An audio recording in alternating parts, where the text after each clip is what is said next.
আসসালামু আলাইকুম রহমতুল্লাহ। বাহরাইনে অল্প কয়েকদিন ব্যবসা বাণিজ্য করতেছি 2-4 বছর। অনেকগুলো মানুষের সাথে চলাফেরা হয়েছে। অন্তত কেউ পাকিস্তানি স্টাফ দিয়ে যদি মনে করেন যে কাজ করে আপনি গেনার হবেন বা পাকিস্তানি স্টাফ দিয়ে আপনি কাজ করাবেন, তাহলে আপনি এটা টোটাল একটা রং কনসেপ্ট। আপনি এদেরকে দিয়ে কখনোই আপনি কাজ করাতে পারবেন না।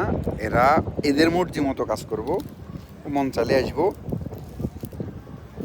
মন চালে যাবো, মন চাইলে কাজ করবো, মন চাইলে কাজ করতো না। এদের ভিতরে কোনো রেসপন্সিবিলিটি নেই, এদের ভিতরে কোনো দায়িত্ববোধ নাই।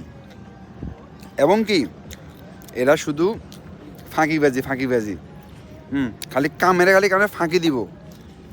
কোনো কিছু ভান না ও আমি নামাজ পড়ে আছি, মসজিদে যে ঘুমাইব, আমি নামাজের এন্ট্রি না। মানে এরা ফাঁকি এরা দিবেই। এবং কি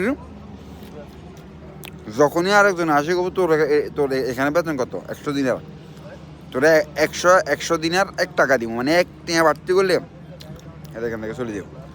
তো এই জন্য আপনারা বাংলাদেশি ব্যবসায়ী যারা আছেন, কম টাকা বেতনের শখ করে পুরাতন বাংলাদেশিদেরকে বাইরে করে দিবেন, ব্যবসা ধ্বংস হয়ে যাবে। বেতন কম দাম পাবেন, 110-20 দিনের লোক পাবেন। বাঙালি একটা 200 দিনের স্যালারি, ওটা 110-20 দিনের করবো।